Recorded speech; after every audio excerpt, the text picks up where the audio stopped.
একটা ভালো অনুষ্ঠান। আমরা সামনের দিকে বই বিতরণ করব, রোজা আছে, ইফতার বিতরণ করব, শীত গেল গেছে, শীত বস্ত্র বিতরণ করেছি। আসলে এটাই হলো আমাদের রাজনীতিবিদ যারা আছে, রাজনৈতিক নেতাকর্মী যারা আছে, তাদের কাজই হলো এই সমস্ত কাজ করা। আর ভালো কাজ করার জন্যই আমরা আছি। আমার খেয়াল আছে আজকে যে চেয়ারম্যান সাহেব বলছেন, উনি একটা ভবন করে দিয়েছেন, আমরা মোতায়ের পার্টি হিসেবে আরেকটা ভবন করে দিয়েছেন।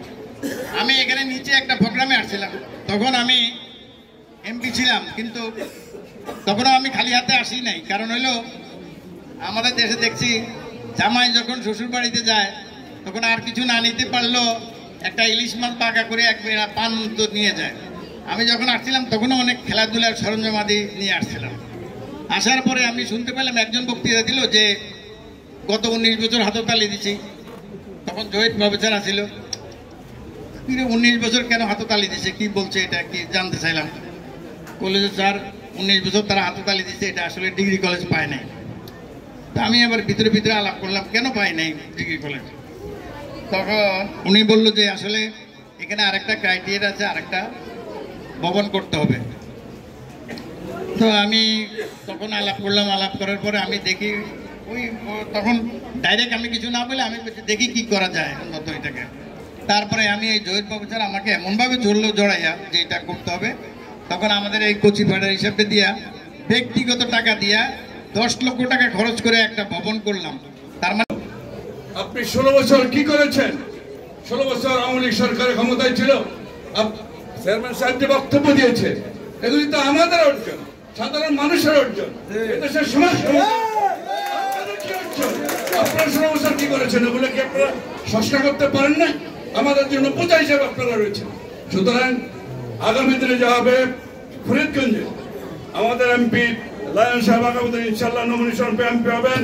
আপনারা ফরিদগঞ্জে বিগত দিনে যে নেতৃত্ব লায়ন সাহেব দিয়েছে, আগামী দিনও আরো সিরিয়াসলি নেতৃত্ব দেবে এই আশাবাদ ব্যক্ত করে আপনাদের সবাইকে ধন্যবাদ জানিয়ে আমাকে বক্তব্য দেওয়ার সুযোগ দেওয়ার জন্য আমার এমপি মহোদয়কে এবং জনপ্রিয় চেয়ারম্যান উনি এই কথা বলছেন, সত্যি ওনার কোনো লোভ লালসা আমি কখনই দেখিনি এবং উনি সবসময় সাড়া দিয়েছেন। আমাকে অভিমান করে যদি কিছু বলেও থাকে আমি শ্রদ্ধার সহিত গ্রহণ করব। আর আমরা আজকে এই অনুষ্ঠানে ছাত্রছাত্রীরা যে আমাদের বই পাচ্ছে, আশা করি তোমরা এর মূল্যায়ন করবে। আমরা এই বইয়ের মাধ্যমে তোমরা এই তোমাদের বইয়ের অভাবে লেখাপড়া করতে পারোনি, আজকে তোমাদের সে পূরণ হচ্ছে। তোমরা সেটা পূরণ করে তোমরা এগিয়ে যাবে এবং ভালো রেজাল্ট উপহার দিবে। তোমরা আপাতত বাইও না, আপাতত কারো পক্ষে যাইও না। উনি লায়নের পক্ষ, আরেকজন হান্নার পক্ষ, আর কোনো পক্ষে যাইও না। তোমরা তোমার লেখাপড়া শেষ করো, যেদিন স্বয়ং সম্পূর্ণ হবে সেদিন রাজি লাগিও।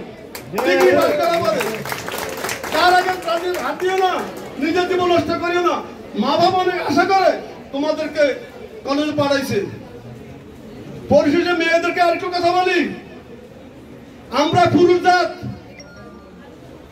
ভালো খাবার মিলেই আছি বেশিরভাগ অংশেই। তোমাদের প্রতি আমরা তো আমার কোনো দুর্বল। আল্লাহর ওয়াস্তে তোমার একটা কথা বলে যাবো, এই গল্লাক কলেজের বয়সটা তুমি ধরে রাখবা। কোন পোলাপানের কুপ্রস্তাবে সাড়া দিবা না। একবার দুবার কুপ্রস্তাব পাবে, যদি বাঁচি থাকে আমি চেয়ারম্যান, আমার লগে দেখা করিও নিরালা গোপনে। যেহেতু আমাদের বর্তমান যে নির্বাহী উনি এই ব্যাপারে একদম 0 টলারেন্স। তোমাদের কোনো শিক্ষক পরিষদের পক্ষ থেকে আমি আজকের প্রধান অতিথিকে প্রাণ ঢালা অভিনন্দন জানাচ্ছি এবং উনি তার পরিবারের সদস্যদের মাঝে আসছে এই জন্য আমরা আবেগ আপ্লুত এবং আবির্ভূত হয়েছি। না, বাংলাদেশের শহীদ প্রেসিডেন্ট জিয়াউর রহমানের জন্ম না নিলে বাংলাদেশ স্বাধীন হতো না। সেই শহীদ প্রেসিডেন্ট জিয়াউর রহমান ছিল না, শুধু বঙ্গবন্ধু স্কুল আমাকে দেখেছে, আমার সেটা মনে আছে। এই পর্যায়ে বক্তব্য নিয়ে আসতেন উপজেলা বিএনপি ও রঙ্গ সংগঠনের সকল নেতা। একজন আসো, যে কোনো একজন আসো।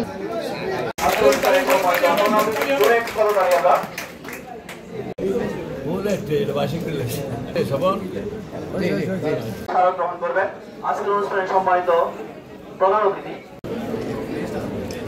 ওকে